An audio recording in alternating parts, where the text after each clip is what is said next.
¿Puedo hacer astrofotografía si vivo en la ciudad? ¿Puedo iniciarme en la astrofoto si el cielo de mi casa tiene toneladas de contaminación lumínica? Hola a todos, bienvenidos a un nuevo episodio de Neural Activity. Yo soy Sergio y hoy la pregunta clave es: ¿de verdad necesitas irte al campo para empezar en astrofotografía? Porque si esperas a tener la ubicación y el cielo perfecto, quizá no empieces nunca. Hoy vamos a hablar claro y vamos a explicar qué se puede hacer desde la ciudad, qué no se puede hacer y sobre todo vamos a quitar esa excusa de yo no puedo.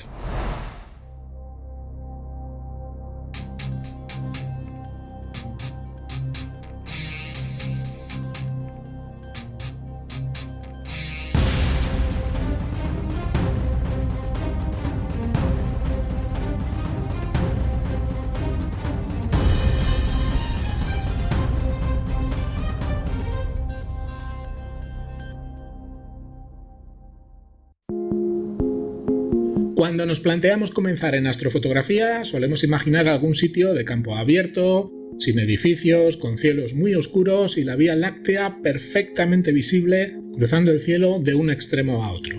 Ese tipo de ubicación es realmente preciosa y sería el escenario de trabajo ideal que desearíamos tener todas las noches, pero por desgracia no es la realidad de muchos de nosotros cuando empezamos. La mayoría vivimos en ciudades o en núcleos urbanos con farolas, con edificios y con muchísima contaminación lumínica. Es decir, en cielos con nivel Bortle 8 o incluso 9 donde apenas se distinguen 3 o 4 estrellas en todo el cielo. Para los que aún no estéis familiarizados con la escala de Bortle, hacemos un repaso rápido. ¿Qué es la escala Bortle? Se trata de una escala que mide la oscuridad del cielo con valores del 1 al 9, siendo el 1 el mejor cielo posible, el más oscuro, y el 9 el peor, el más contaminado de luz. Si no sabes cuál es el tuyo, tienes mapas de contaminación lumínica en internet, como este que os estoy mostrando, donde puedes consultar el dato del nivel de Bortle de tu zona. Os dejo el enlace a la web del mapa en la descripción del vídeo para que lo podáis consultar.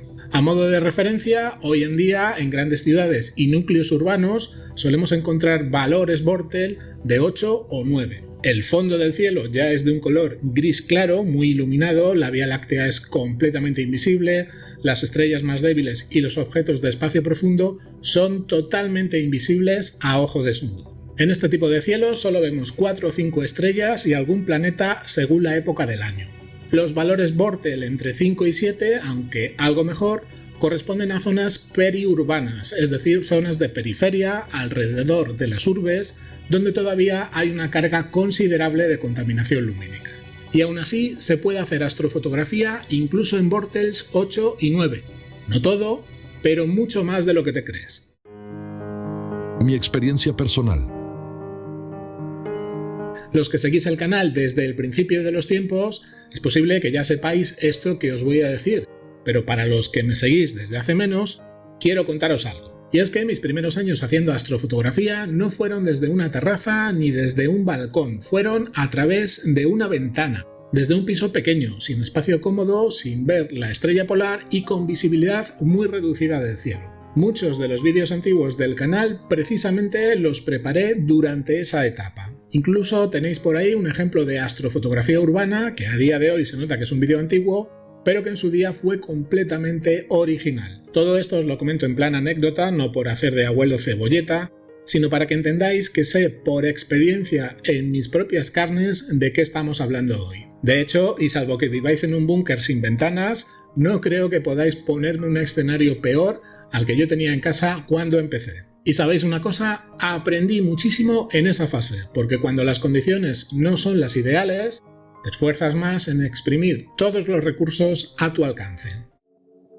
Requisitos mínimos. Pero vamos a lo práctico porque para hacer astrofotografía desde la ciudad necesitas un mínimo imprescindible. Una porción real de cielo visible, aunque sea una ventana o mejor aún un pequeño balcón o una terraza. No hace falta poder ver toda la bóveda, pero sí un sector utilizable que nos permita ver al menos una parte del cielo. Y aquí hay un punto importante que tiene que ver con la orientación de esa zona de visibilidad. Si puedes ver Polaris, la estrella polar, en el hemisferio norte, o la zona de la Cruz del Sur, en el hemisferio sur, la alineación polar te será mucho más sencilla. Pero ¿qué pasa si no tienes visibilidad directa a estas zonas de los polos celestes? Bueno, pues en ese caso tranquilo que hay alternativa. Hoy en día tanto Nina como la aplicación de Asier permiten hacer alineación multipunto, también conocida como All Sky Alignment. Básicamente el sistema resuelve capturas de diferentes puntos del cielo y calcula el error de desviación polar de la montura sin necesidad de ver directamente la estrella polar o la Cruz del Sur. Tenéis por ahí vídeos del canal donde os explico cómo hacer este tipo de alineación polar, pero si estáis interesados en que profundicemos, decídmelo en los comentarios y lo intento desarrollar en algún vídeo futuro. Así que la excusa de no veo la polar ya no es definitiva. La tecnología nos puede ayudar bastante a superar esa limitación. ¿Qué se puede hacer desde casa? Venga, pues vamos primero a lo positivo. ¿Qué podemos hacer en un cielo Bortle 8 o 9 desde la ciudad? ¿Qué tipo de astrofoto de espacio profundo vamos a poder practicar en estas condiciones tan poco favorables? Una de las cosas más interesantes que podemos hacer desde casa en la ciudad es banda estrecha. Los filtros de banda estrecha son auténticos salvavidas en cielos de ciudad y te van a permitir obtener resultados que de primeras no creerías que fueran posibles. Hemos hablado mucho de este tipo de filtros en el canal y tenéis comparativas y reviews disponibles de distintas marcas, así que simplemente recordaré lo básico. Este tipo de filtros solo dejan pasar las longitudes de onda correspondientes a las señales de los principales isótopos de gas de las nebulosas de emisión, es decir, las señales de hidrógeno alfa, oxígeno 3 y azufre 2. El resto de longitudes de onda correspondientes a otras fuentes de luz, a otros colores, son bloqueadas en mayor o menor parte por el filtro. Todo esto depende un poco de su calidad. De esa forma reducimos muchísimo el impacto de la contaminación lumínica presente en los núcleos urbanos. Si aún no dispones de este tipo de filtros, otra cosa que puedes hacer desde la ciudad son los objetos brillantes de espacio profundo, incluso sin filtros de banda estrecha. Hay nebulosas y galaxias que soportan bien el entorno urbano. No vas a sacar el mismo fondo oscuro de cielo y contraste que en un Bortle 2, pero puedes sacar resultados muy dignos. Y por supuesto podrás hacer astrofoto lunar y planetaria sin problema, ya que la Luna y los planetas son extremadamente brillantes y no les afecta tanto la contaminación lumínica. Factor clave, la constancia. Y aquí viene lo más importante y la idea con la que quiero que te quedes hoy, la constancia. Empezar desde casa te permitirá ciertos lujos que no podrás tener nunca saliendo al campo. Desde casa puedes hacer 2 horas un martes, hacer otras 3 horas un jueves y otras 2 horas un domingo. Y sin darte cuenta tienes 10 o 12 horas de integración de un mismo objeto. Si falla algo, estás en casa y tienes a mano muchas maneras, herramientas, métodos de consulta y opciones para poder arreglarlo. Si hace frío, tienes un café, una manta y toda la ropa de abrigo que necesites a 2 metros. Y si estás cansado o si la noche no te deja seguir, tienes la cama a pie del telescopio y puedes irte a descansar inmediatamente. Creedme, la constancia gana a los cielos súper oscuros.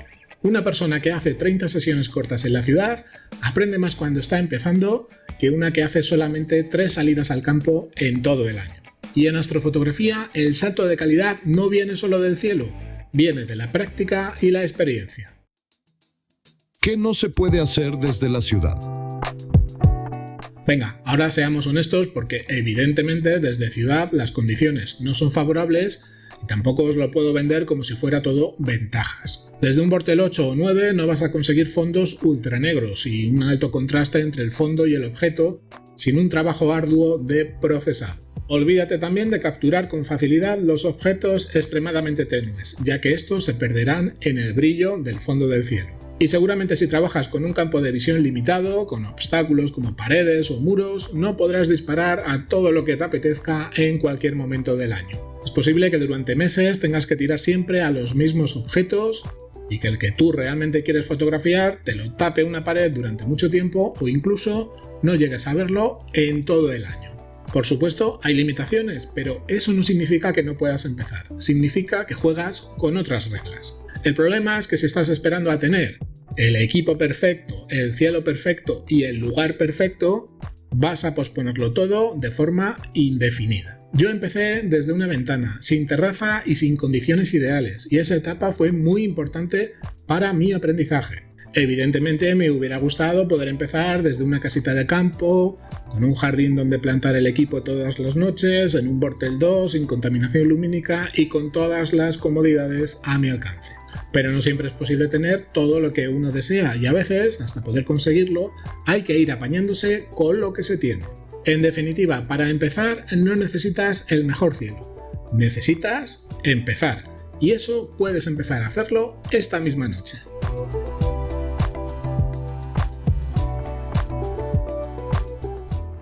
Bueno gente, hasta aquí este vídeo de hoy. Si te ha parecido interesante o si te ha ayudado a romper esa barrera mental de no puedo hacer astrofoto porque vivo en una ciudad, déjamelo en los comentarios. Me gustaría mucho saber desde dónde estás intentando empezar, un balcón, una ventana o una terraza, si vives en una ciudad grande o en una pequeña, o si tienes algún sitio especial desde el que practicar la astrofotografía. Y es que seguro que muchos compañeros están o estamos en la misma situación y nos podemos aconsejar y dar ideas unos a otros. Y recuerda que puedes apoyarme a través de Patreon, hacerte miembro del canal o invitarme a un café a través de Ko-fi. Os cuento más de astrofotografía en próximos episodios y hasta entonces, un abrazo muy fuerte, cuidaos mucho y hasta la próxima.